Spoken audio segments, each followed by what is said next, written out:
Today's leadership topic is delegation, and delegation is a major key to growing and running a well-functioning organization. Yet it doesn't always seem to be done so smoothly. So the issues around delegation are only further exacerbated with hybrid work environments and lots of change or growing organizations. So we're going to talk about it today. Randall will give a few comments, and then we'll flip into some Q&A. Over to you, Randall. Wonderful. Thank you very much. So one of the most important ideas is that delegation is actually important. It's one of the key responsibilities of a manager. It's something that leaders must do for them to successfully achieve whatever their group's objectives actually are.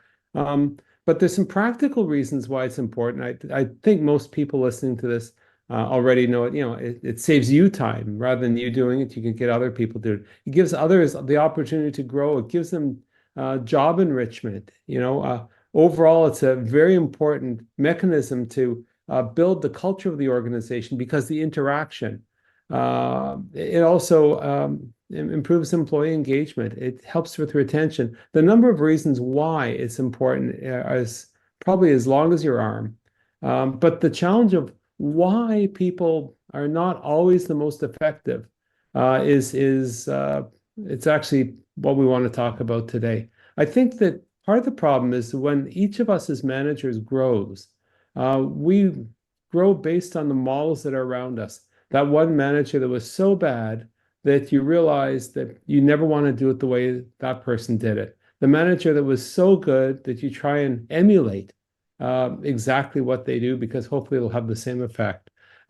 Most people don't have managers on one end or the other end of the spectrum. Very often they're in the middle where you're modeling some of the good behaviors and some of the good techniques, if you will, but you're also modeling some of the not so good techniques.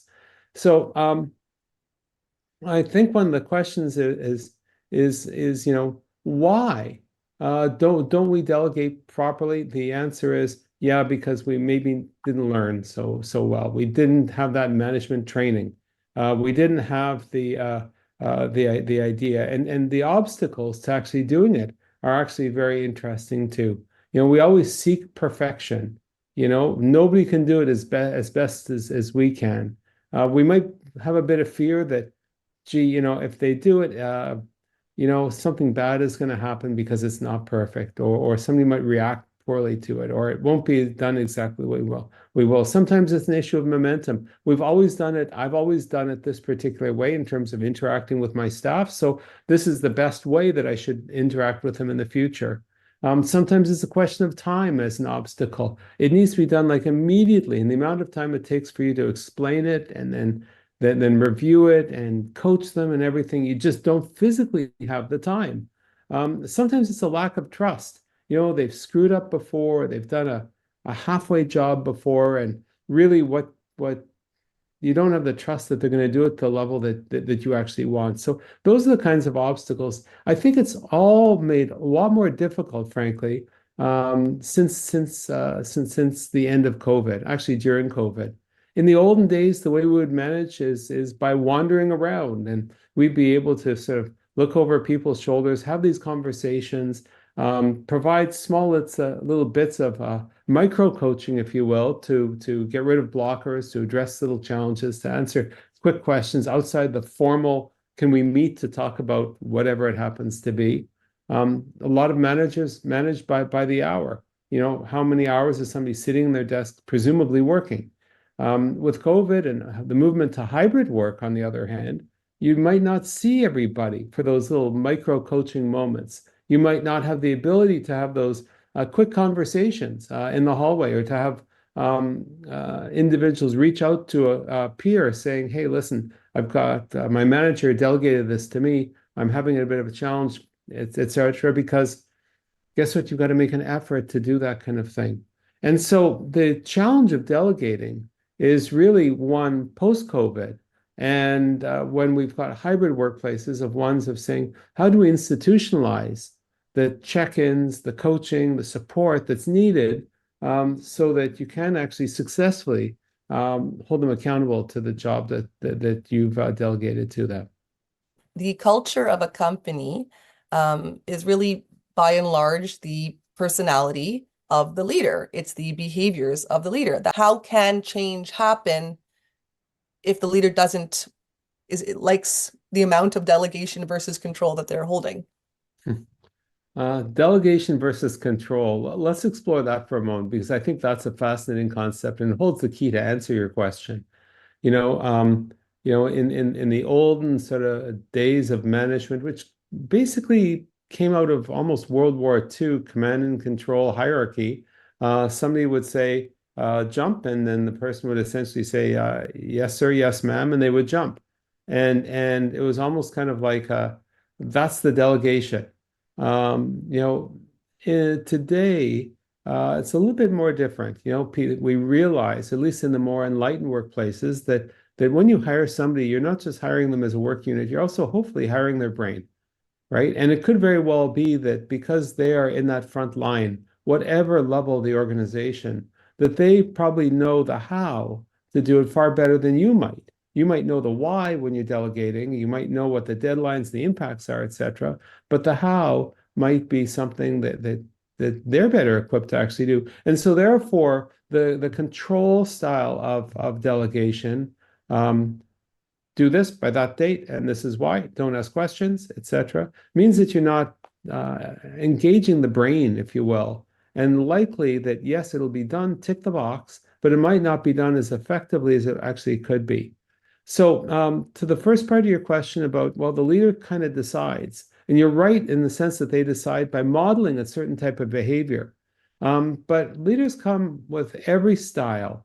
You know, some are introverts, some are extroverts. Some of them are very coaching. Some of them are very strategic. Some are very tactical. But whatever the particular style is of that particular leader, the management team as a whole sort of owns sort of where that culture is going.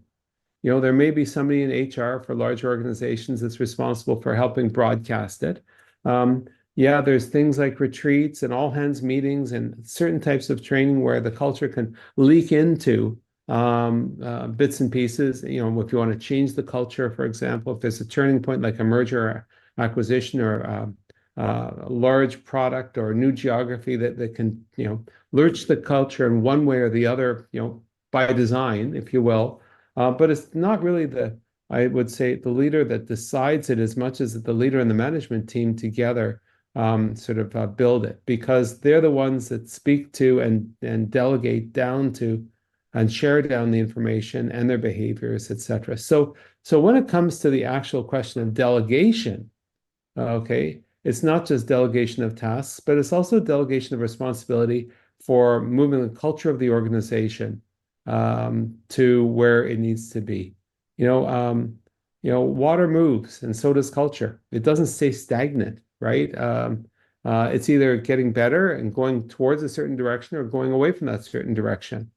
Um, to the point of control again, it's an interesting thing because as soon as you recognize that the people that you're delegating to actually have a brain and they've got perspective that you don't have, you realize that your role in terms of the coaching and the accountability and so on is one of collaboration almost when it comes to delegation, as opposed to just throwing it over the fence and expecting it to be done, quote, perfectly on the other side. Now, there is a role for that. Okay, something needs to be done. Okay, it's a very specific task. You say, please get it done, and they get it done. But for more strategic things or more complex delegations, it's all hands on deck with respect to providing some of that input.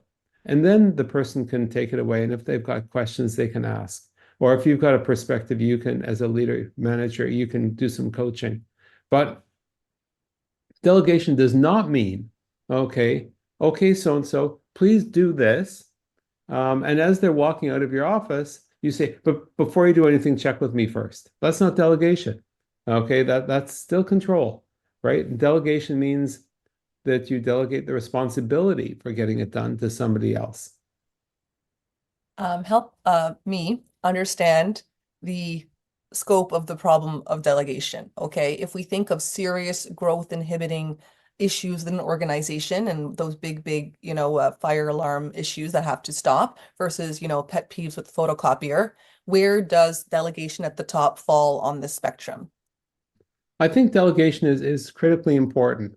if you take a look at a growing organization, which is where most of our work is and most of my experience with clients comes from.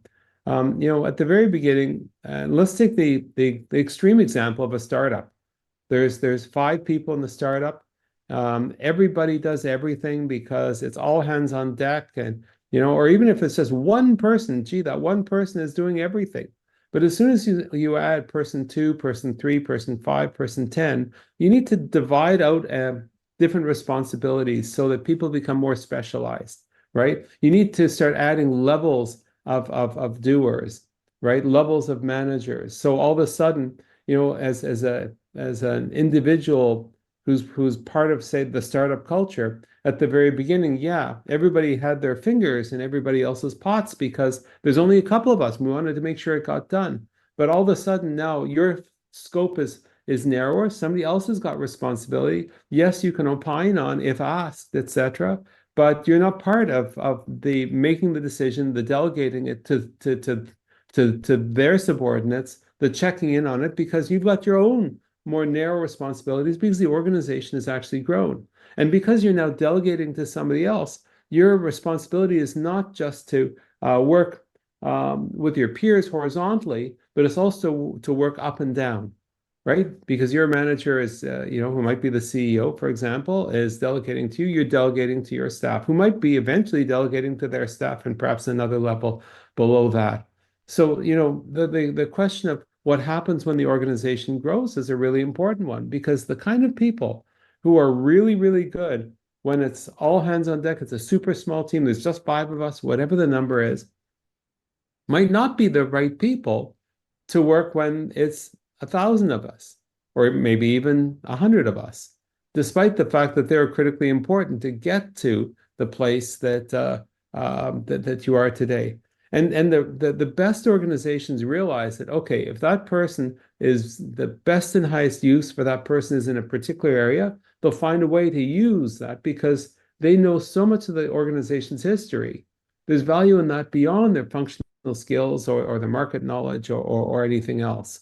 So, it's not a question of swapping them out and saying goodbye as much as it is recognizing as a leader that that person that you're delegating to, who now has a narrower scope of responsibility because it's a bigger organization, if they're not doing the best job either delegating, they need training. And if the training is not working, some people aren't built for doing certain things. I hate to have, for example, an accountant suddenly take responsibility for, I don't know, being a frontline salesperson, or a salesperson who's a frontline great relationship developer in sales, suddenly be responsible for the financial statements. People are built for different things. But, if you're able to train the skill of management, and part of the stuff is what we're talking about today, it means that you can empower the people to be a little bit more effective in learning how to function as a delegating manager in a growing organization where they've got that narrower scope but deeper hierarchy underneath them. When it comes to delegation and control issues, is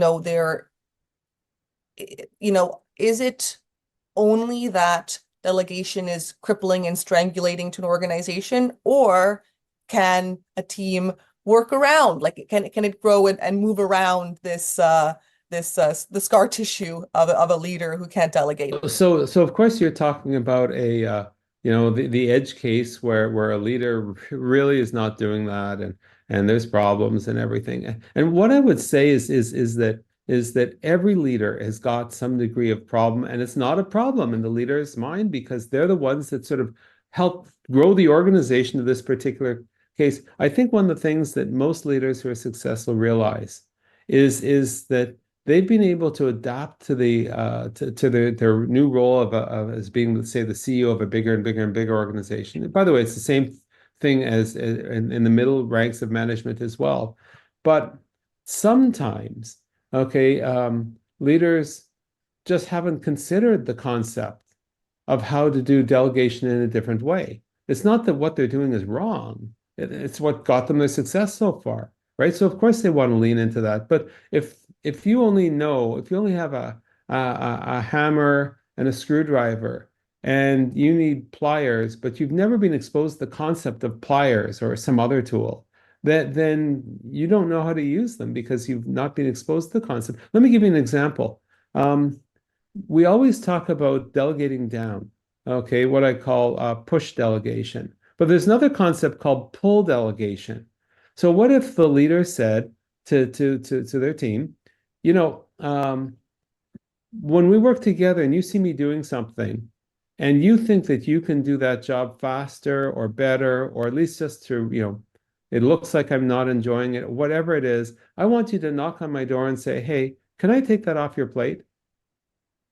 I might not be as fast as you, or I might not be as perfect, but if I get it done, at a call it a 75, 80% quality level, can I pull that off your plate? That's pull delegation, right? And for some of those leaders who find it hard to delegate, or that just, their modus operandi is not included this, traditional delegation, helping your team know that it's okay to do pull delegation and ask the questions, can I do such and such?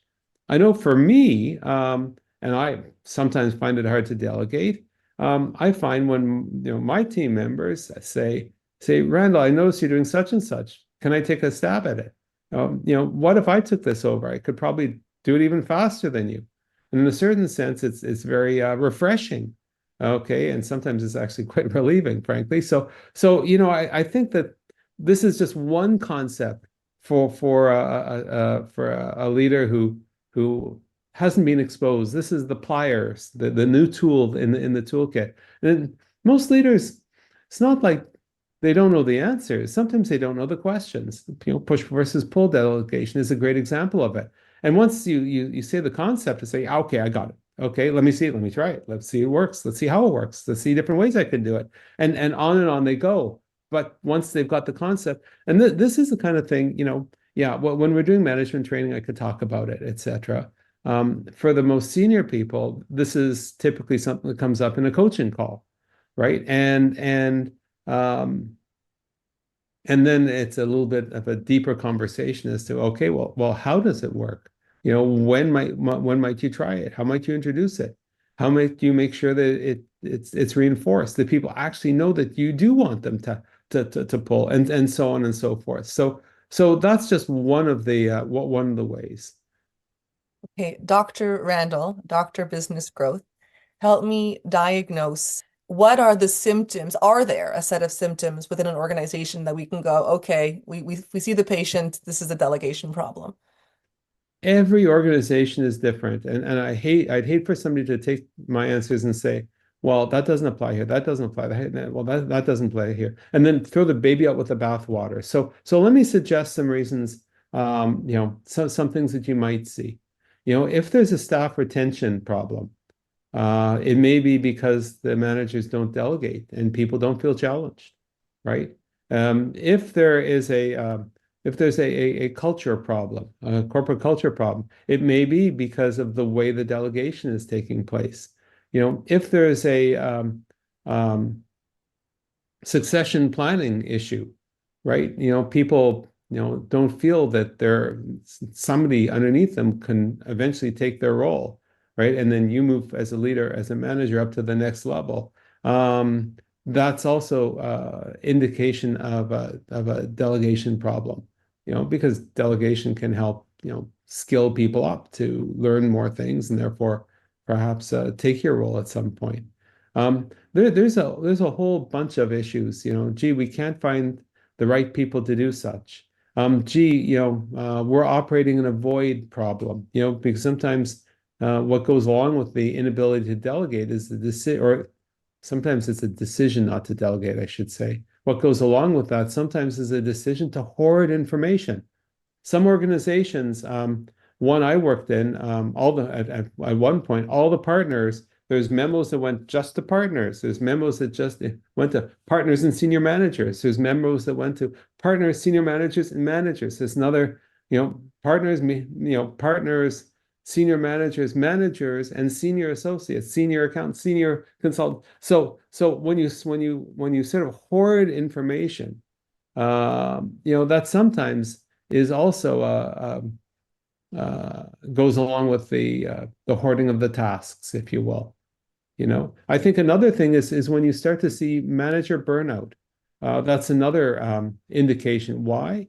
I had probably one of the most effective managers I've had, and this person would work until 10, 11, 12 o'clock. By the way, they come in crack of dawn, by the way, and just to sort of get everything done. And we can argue about whether it's good or bad for an organization to have people who have got a great professional work ethic.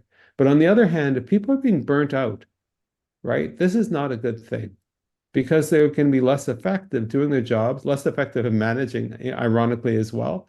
And frankly, you don't want to burn out the people that are the people who are core to your organization, the high potentials, the great managers, the great individual contributors.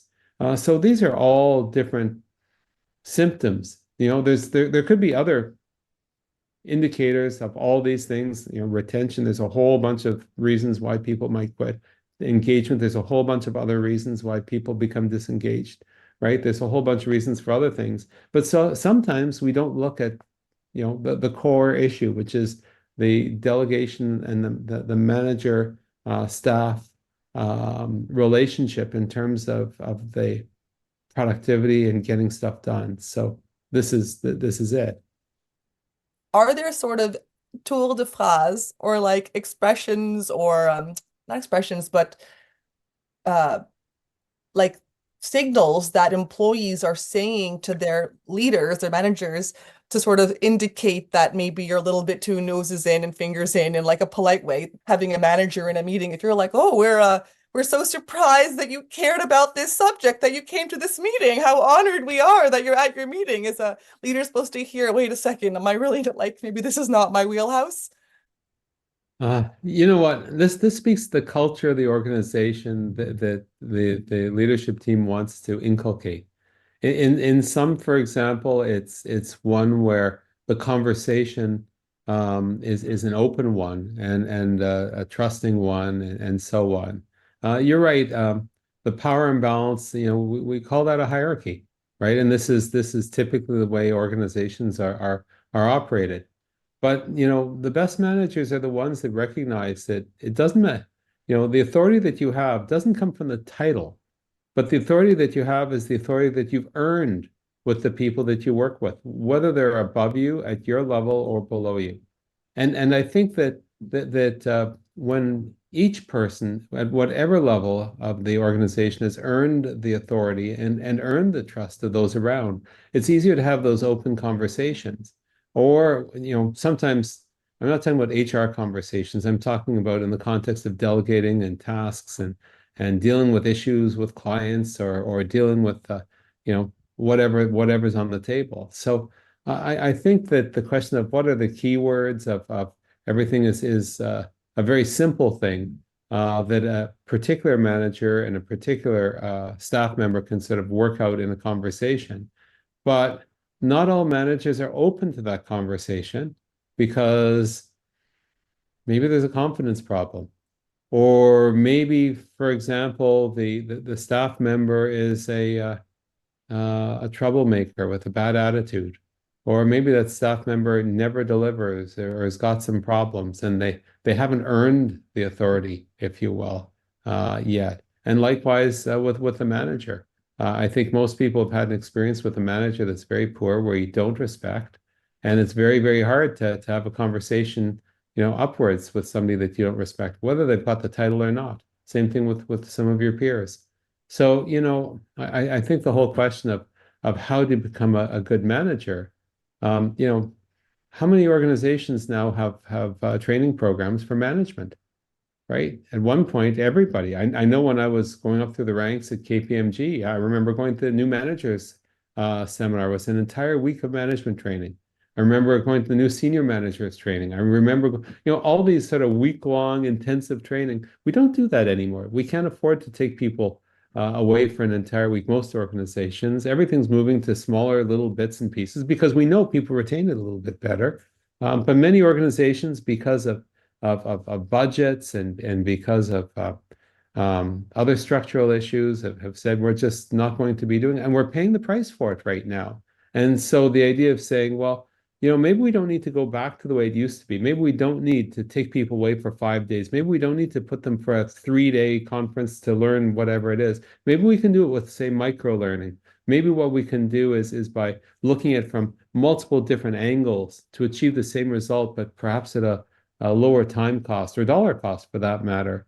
And maybe if we can do some of these things together, some of these behavior changes that we want and cultural changes that we want in an organization will more likely stick because there's a mutual support and understanding, and mutual new vocabulary, new things that you could recognize somebody's trying out, push versus pull delegation. Oh, somebody else is doing that too. And then all of a sudden, when more people are doing that, as an example, okay, that becomes embedded into the culture of being able to say, hey, can I help out with that?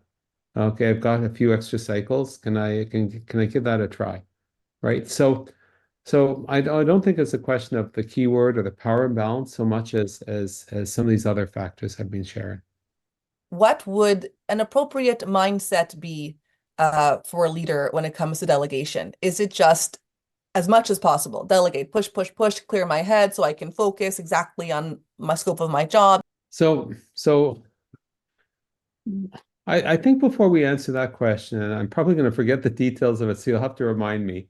But I think that it'd be helpful to think about an analogy. Okay, delegation is, if you're playing catch with a ball, and you've got the ball, and you throw it to somebody else, and they catch it, right? And then they're going to run with the ball, and if it's football, score a touchdown or run the bases or whatever it happens to be. But there's both the sender and the receiver, and both of them have got to be sort of set up for success in order for delegation to work. So when we say delegation, I don't mean just uh, throw the task over the fence, go to your direct report and say, do this. Um, I think that there's a couple other sort of stops along the way. For example, asking the question, do you think you'll be able to get it done by the deadline? Is there anything that you need help with? Is there anything you're uncertain about? Are there any clarifying questions you need to ask?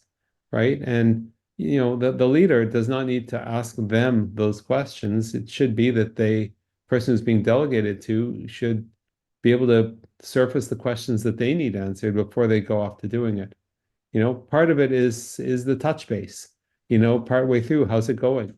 Right? Or for example, if it's not going particularly well, the person who's delegating doesn't sort of, minutes before the deadline say, I'm not going to meet the deadline, but is able to sort of put up their hand up and say, early warning here, we're running into some challenges. And at that point, the manager can sort of jump in and say, how can I help? Okay, or what are the issues? Or how do we mitigate them if the issues can't be addressed? Do you need some more arms and legs? Can I help out even? Right? But that early warning system from the person or the touch base from the manager are part of it. The whole question of being supportive and coaching through it so that there is some knowledge transfer, excuse me, because oftentimes the manager knows a little bit more about the particular task or the details, or at least from a different perspective, right? And then finally, there's the accountability. If something is delivered on time at the quality that's expected, and where's the recognition? Hey, great job. Something. You added some things in here that I hadn't considered. I think it's just absolutely wonderful. Let's just see what happens, right? Or if it's not exactly the greatest job, okay, to have a similar kind of conversation, saying, "I'm glad we got it out the door, but let me ask, is there anything, if you had more time or more support, that you would have done differently?" Right? And having that almost post-mortem is a good way of also landing the accountability question or statement, which was, I think this was a solid 65% job. I think you could have done 75. I think you could have done a 90% job. Okay, and it's and those are sometimes hard to say because it's out the door. So to do a slap, okay, when something is acceptable but not great, is not really effective. If you want it great as a manager, you've got to put the stake in the ground and say it wasn't great, it was good. Okay, my expectations next time are great. And here's the delta. And let's talk about how we might be able to do it. Now, if somebody's never done it before, okay, your expectations might be great. But if they do good, that's going from 0 to say 60, right? And you want them to go to 100? Well, listen, 0 to 60 is pretty good, okay, especially because you didn't have to do it as the manager, somebody else did it. But now your job is to say, okay, how do we get it to 80 next time, or 90, then 100, or whatever it happens to be, right? So the delegation task, if you will, isn't just throwing it over the fence. It's all these other little mini touch points without micromanaging, so that the person has knowledge transfer, okay, feels responsible, and is being held accountable, and is being recognized for a good job when it's a good job. We have, when we work with clients, we have in our courses, we have all kinds of different models and exercises to get people to delegate. And on one spectrum, we have, the stuff that you're good at versus not good at, and the stuff you like to do versus don't like to do. Is it a good use of their time to go, well, I really like doing this and I'm good at it, so I'm going to also be writing all the copy for the website? Is this the right model if we're telling leaders, what are you good at? What do you like? Do more of that, when really there's more to figure. A job description of a leader isn't really that, right? Maybe that's appropriate for a certain stage of growth. So I think you answered the question partially in your question, Rania, and it's a good one because um, some things a leader will do because they're comfortable with it. Sometimes the leader will do it because they honestly think that they're the best person to do it, right? But very often in at least some of my coaching conversations with leaders is to help them see that the job of the CEO, managing partner, whatever their title is that your job running a 5-person organization versus a 20 versus 50 versus 200 versus 1,000 is actually a very different job, right? And let's talk about what that means. And part of it means that some of the yucky stuff that you had to do when you're, say, 50 people, now that you're 100 people, you don't need to do that because you have that particular other person to do that yucky job. But it also means that if your focus has got to be strategy and deals and doing the stuff that only that you can do as CEO, then something's got to give. You're not doing your job if you're not actually delegating some of those things. Now, if it turns out that the thing that you love to do, instead of watching, I don't know, Netflix at night, is to write some website copy, right? Call a spade a spade. Yeah, you're right. You're the CEO. You could do whatever you like, and good for you that you prefer the computer screen rather than say Netflix. On the other hand, this isn't typically what's in the job of a CEO of a 50 or 100, 200 person organization. Um, when it comes to other types of writing, so for example, in our business, IP creation is a huge, huge part, and it has been for decades. We got like what 1,100 plus tools, templates, and articles, and videos, and all that kind of stuff, right? So it's a big part of it, and for me as a CEO, I couldn't imagine um, you know, the entire team writing everything because a lot of it comes from the specific experiences that I have. So in that particular case, yeah, I guess doing that. But do I need to write the web copy for everything? Do I need to do graphics for everything? Do I need to be the person that buys the toilet paper from Costco? No, those aren't my jobs either. But gee, if I really love them, I guess I could say, well, I'm going to sort of put it on my job description. I will say that every single time that you as a leader, at whatever role level in the organization, decide to put one of these types of tasks on your job description that need not be there, what you're doing is you're depriving somebody else for whom that's a challenge and that's exciting. And frankly, maybe who might be able to do it better than you, you're depriving them of the opportunity of doing so, right? So you may think that you're taking one for the team, or you may think that this is the most fun thing in the world, but there's other people to do some of these things as well. Thinking about what maybe causing a leader to hold on to what they're holding on to. And there's lots of reasons, they're good at it and they like doing it and they're used to doing it and it works this way and all the other things. But what about this? I remember 20 years ago, a younger me was all worked up about various things at work, and I called a mentor, and the mentor said to me, like, get a life, Rania. Like, busy people are not worried about these things. And I like laughed, and I still think of this. Is it at all possible that these bosses that are fingers in and noses in, like, aren't busy enough? Like, maybe they haven't built out their job. Are they like No. not clear on what they're supposed to be doing?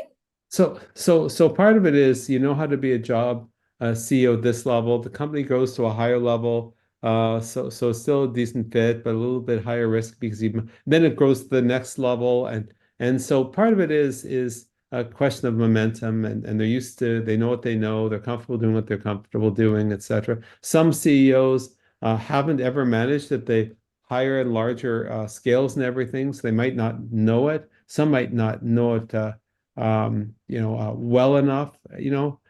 Some might decide that this is their job just because they've never had a mentor, they've never had a coach that have sort of helped them see otherwise. I think a better question is, if you do believe there's merit in delegating, how do I do a better job actually doing the job of mentoring?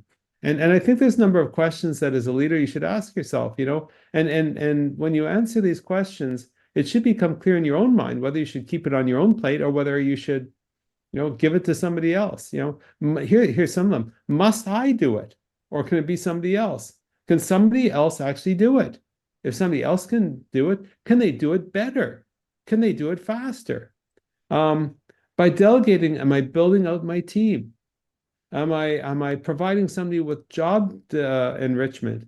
Am I building the culture? By delegating, am I improving retention if people see there's greater purpose? Some of these questions and everything, if you ask that about all the tasks, it becomes a lot easier to say, okay, well, maybe I should get somebody else to do it. A great exercise is to actually, and I've done it. I haven't done it in several years, but a great exercise is to actually write down what you actually do in 10-minute increments throughout the entire day, right? And do it for a week.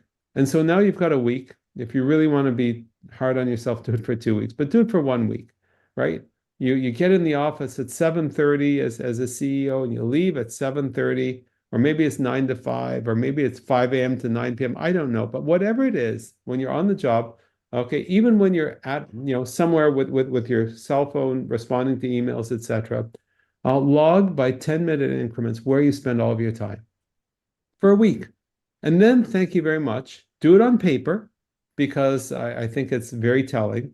And then take one of these things called a highlighter and highlight every single thing that possibly you can delegate from that, right? I'd be surprised if 25 to 50% of the entire week's schedule is not yellowed out, right? And if you want, do this little exercise. If you were able to recapture 1 hour a day by delegating, you could probably recapture even more time, but let's just say 1 hour a day. What would you fill that time with? Doing more of what? Working with investors, doing more pitches, making deals. I don't know, doing something strategic. I don't know what it is, but if you had 1 extra hour a day, most leaders that I've worked with don't have time and wish that they could manufacture more time. But if you can get out 1 more hour, how would you spend it? And then when you look at that and look at the things that you've actually highlighted and say, okay, out of all these things that I've highlighted, let me think about what's happening next week. And let me see about delegating some of those types of things rather than doing them myself because I could do them quickly. We have clients, Randall. We all know people, leaders, they complain. My team over relies on me. I'm trying to empower them, but they're still coming to me. Would you do it this way? What do you think? Could you sign off? Can you double check? Just a quick question. They're describing a situation where the team is, over relying on them when they're giving them full reign Do you think this is a true assessment of the situation, or are Yes. these employees really? You don't think employees are picking up on signals that like and check with me first, or I'd like to see it, or Near the very beginning of my career, I think I mentioned this. I worked at KPMG. I was in the corporate finance mergers and acquisitions group. I wasn't an accountant. I was a CFA, and so my job was effectively doing a lot of the spreadsheet jockey and some valuation work and a bunch of other things, etc. And the paper that, because a lot of the stuff was paper back then, the paper notepads that we gave out, I had never seen this. In the top left-hand corner, and maybe it's different now, I have no idea. This is quite some time ago. Top left-hand corner, there's three lines. One that said work completed by, and then a place where you put your name. And then above that, it was work checked by, and the name of the manager. Okay, and then on top of that, it was work approved by, and that's where the partner would sort of sign off. And so, the idea is, when you're doing financial statements, for example, it has to be, completely accurate, right? But of course, there's a lot of pressure to get more billable hours and do it more fast, etc. So the system that was supposed to be in place was, thank you very much. Somebody would do the job, somebody would check it, then somebody else would do a double check. But the reality of the situation turned out to be a little bit different, which was this. The person who's doing the job would do it really, really, really quickly. And they say, you know what? If there's mistakes, the manager will find it. Okay. So the manager, rather than just doing a quick check, would have to do a fair amount of check and a whole bunch of corrections. But the manager is under a lot of pressure to actually work efficiently and get that utilization up and everything. So the manager would say, well, I don't really need to do such a great job of actually checking because I know the partner is going to look at it after me. So what would happen effectively is at the extreme, and I'm sure it never got to this, is the people doing the work, frankly, just pounded through it without sort of double checking. The managers sort of did a cursory review because they know the partner is going to look at it, and the partner is sitting there saying, "Holy crap, this is not the quality. There's all these errors. What's going on here?" Right? And this is kind of the delegation problem in a certain sense that when, for example, you train everybody that somebody else is going to be doing the checking, rather than holding people accountable to a particular standard of excellence, then it becomes a lot easier for people to say, well, I don't need to do it well because somebody else up top is gonna fix it up, etc. And I think that holds a clue to the answer to that particular question that you asked. and what should leaders say to their employees to set those boundaries? Like, no, you're free, come go out of the nest. Like, should they be saying like, I don't need these updates. I don't, you can figure this out on your own. Like, what are the boundaries that they're setting to push that delegation? So this is, the boundaries, if I can give any guideline, is this. As the trust between the staff member and their manager increases, um, the amount of this kind of, you know, insistence on seeing what's going on, and from the staff member's perspective, here, look at this, should decrease, right? Because at the very beginning of a relationship, it's very, very easy. The staff member wants to show the manager that they're actually working and that there's some thought process and look at the output and I'm a great employee and everything, right? And the manager, on the other hand, wants to make sure that person is actually doing their job, but also if they're an enlightened manager, wants to sort of coach them up to higher levels of performance. So wants that sort of closeness. But as the trust between the two increases, it becomes less and less necessary for that staff member to say, "Look at all the stuff I've done. Look. It's and the manager, likely is thinking, "I don't need to look. I know you're going to get. I know you're working hard. I know you're going to do the good job." It said, "I don't need all those details." But listen, if the manager's used to getting them all, then they think, well, I guess the employee needs to do that. And from the manager's perspective, sometimes it's hard to let go of the bicycle and let the person just go off and do it, right? Because they feel that maybe they're not managing if they're not sort of in the weeds, if you will, right? And so So, on that front, that's also not so necessary, right?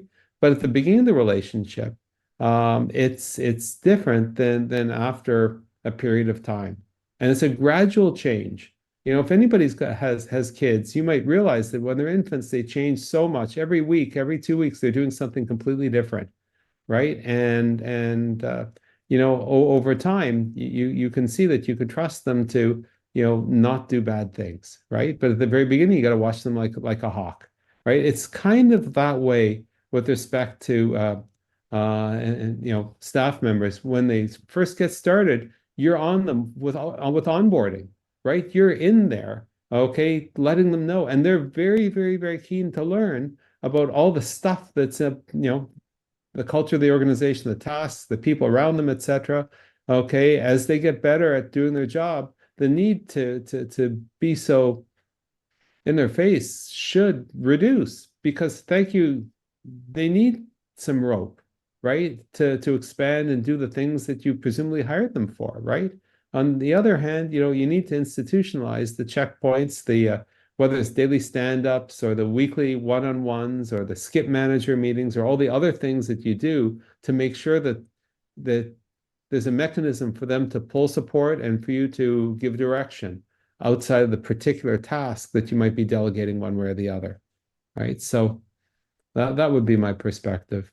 Is there a way to measure, how much trust is needed before an employee is given more and more and more of a leash, right? So I called a colleague of mine, a friend of mine. She runs her own company. She's very successful, and I was complaining. I said, I think the leash is too tight. It's been a year and a half. I think it's too tight. And she told me a year and a half is nothing. I said, nothing. It's so long. She's like, it is nothing. So that was a little eye-opening for me to think, oh, like, is a year and a half long? Is it not long? Like, the world's changing so fast. A year and a half feels like a long time. How much time is needed? Like, is a year a good measurement? Like going through the calendar? Is it going through trials or challenges? Is it overcoming? I What think it depends on the role, okay? In professional service firms where somebody might be doing one particular task over and over, whether it be an accountant doing financial statements, for example, over and over and over, or there be a creative director doing a particular type of design process over and over and over, et cetera, versus somebody who's constantly changing and doing different things, right?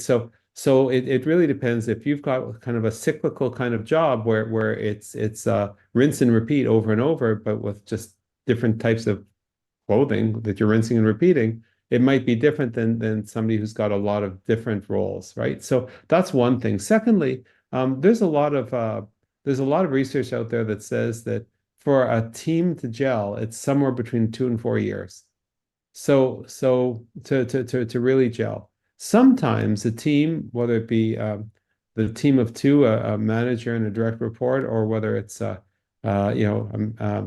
management team, a leadership team of a company, sometimes that happens a lot faster, right? And the faster it happens, the more effective the organization will be, whether it be a particular team or a staff member and their manager, or whether it be the leadership team. And that's one of the reasons why, companies continue to spend money on leadership retreats or annual kickoffs or all hands meetings or things that help the Christmas dinners, things that help gel people together on a bunch of different dimensions. So, that's how long? Sometimes it never happens because organizations do not invest in building the relationships with the teams within the organization, whether it be up down or whether it be a small department or whether it be the leadership team at the top, etc. And that's unfortunate. And by the way, back in COVID days, it was particularly difficult because all of a sudden the paradigm changed, right? I also just mentioned that we're in a very interesting time of generational shift, right? My parents, for example, the way they managed is vastly different than me. And when I think about my kids and how they manage their teams, that's very different too. And it's not just the managers, it's the individuals and their expectations, right? So making sure that you're actually in tune with the people on your team is actually important because it's not some generic idea. This is the way it must be, otherwise it's not going to work. Back to that playing ball analogy. There's a sender, there's a receiver, right? And the receiver's got to gauge where they need to be, and the sender's got to make sure that the ball they're tossing is going in the right direction, and there's a whole bunch of stuff in between. The touch bases, the accountability, the recognition, and so on. You talked about daily stand-up, once a week meetings, skip meetings. I have a cousin who's a senior manager at a billion-dollar company, managing teams for, several decades. He told me he meets with his manager once a year. I was shocked. Would you say that's like extremely atypical, or is that like perfect trust? So first of all, this person is probably doing a really, really good job They are. generating results that they're being tasked with. They probably are not, they're probably able to deal with all the issues with all of their direct reports and their entire, organization underneath them, etc. They're probably a superstar. But I would say that it's number one, atypical, and it's stupid that they're only, pardon that big word there, but why would that person's manager only meet with them once a year? If that person is such a great performer, surely there's something that can be learned from them that can be applied to other managers and other leaders, right? And that's an opportunity lost, a real opportunity lost. I'll share one other thing that I think is also lost. If you think about the succession planning for somebody in that type of role, right? And the succession planning of the person's manager, right? So let's just say that person's manager, they only meet with your cousin, I guess, once a year. Um, are they going to be a candidate for that more senior role ever? Well, how does that manager know unless they're actually spending a bit more time with them, right? Because that person who's that high performer, they might be very good at doing such and such, but their boss's job has got a wider scope of responsibility. It might be in other geographies or other functional areas or other products or whatever it happens to be, right? And how is that high performer being exposed to some of these other areas so that they're a candidate for the higher role? So, it's very easy to say with your staff, especially with high performers, set and forget. I don't need to spend the time with them because I need to spend the time as a manager with the areas where there's problems. And my job as a manager is to focus on the problems. And that's right. The problems need to be solved. But when you ignore the people who are the performers, they tend to quit, or sometimes even worse, become disengaged, right? So I think that it's atypical. There's nothing wrong in the short term, but there's a lot wrong in the long term. Good question. How can a leader allow themselves to like let go of the outcome from their people that are delegating to their team, that it's not exactly the way they would have done it or that they would have wanted to do it, right? Obviously, it's their company, they're extremely invested, they have a vision for it, they want the output to they want. Do you think that it's a nature perhaps that they're over magnifying the importance of all these details?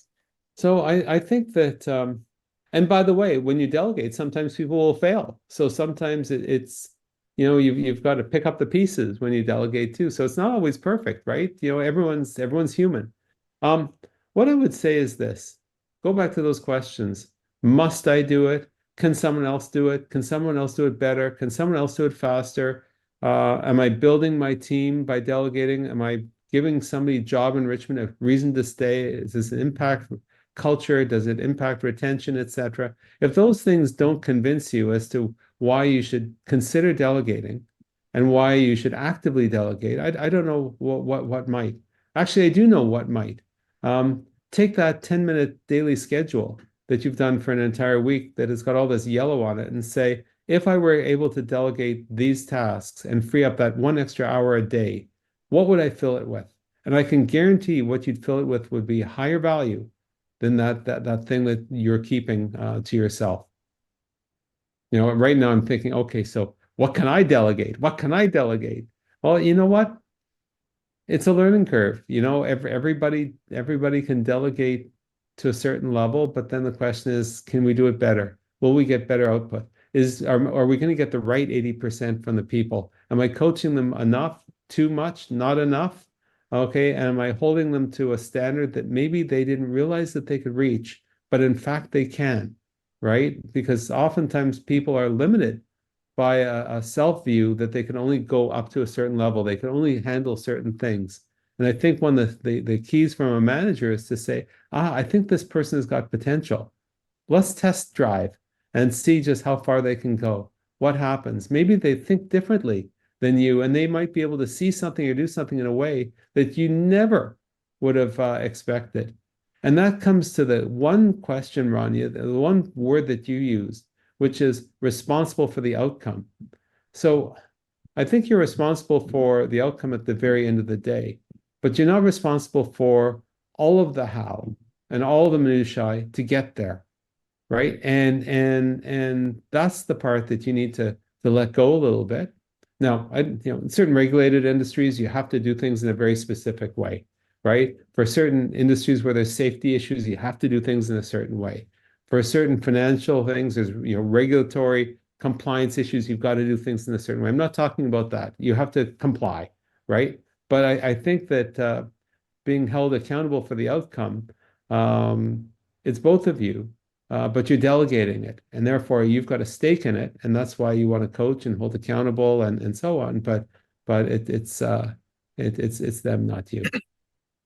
What about the manager who's delegating too much, you know? They're too much push. So let's just say I wish that were a problem. Okay.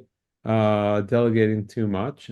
Sometimes it's not an issue of delegating too much, but there's not enough staff to do the amount of tasks that are available, right? And it's a decision by the company to say, okay, we're going to require, too few people to do too much work, and therefore you end up burning out people, and that's a bit of a problem, right? So I don't know if that's fully a delegation problem with respect to work-life balance.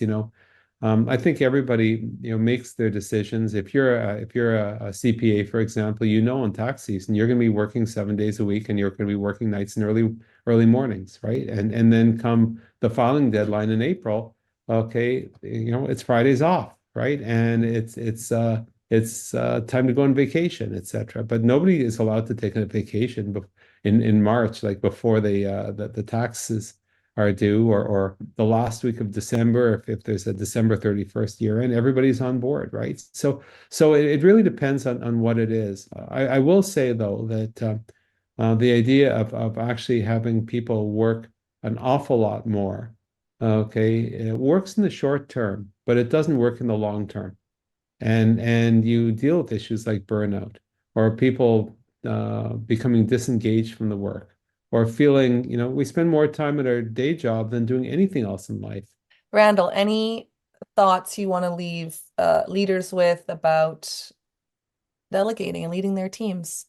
Yeah, just one thing. Sometimes people say, and ask me the question, well, when should I not delegate? Right? And I think that's something that we haven't talked about that I want to sort of leave with. I think you don't delegate when the risk of is exceptionally high. Of course, you could always mitigate that risk by coaching and checkpoints and everything. But the one time you don't want to delegate for sure is when somebody will fail, right? When somebody, for example, moves into a new role, they don't know the process, they don't know the parameters. You're basically throwing somebody in the deep end. And yes, sometimes they will learn how to swim because they have no choice. But maybe that's not when you want to delegate. Maybe there needs to be a little bit of training beforehand. Maybe there needs to be a little bit of coaching, but beforehand as well. But we've spent the last chunk of time talking about when you should. I'm pointing out that, and I'm sure you could manufacture other reasons why you shouldn't delegate. Okay, but my list is exceptionally short. it gives you everything. It gives you more time. It builds your team, it builds your culture, improves retention. It gives another perspective on the job rather than just yours. And it's a win-win for everybody. Uh, Thank you, Randall, for the hour.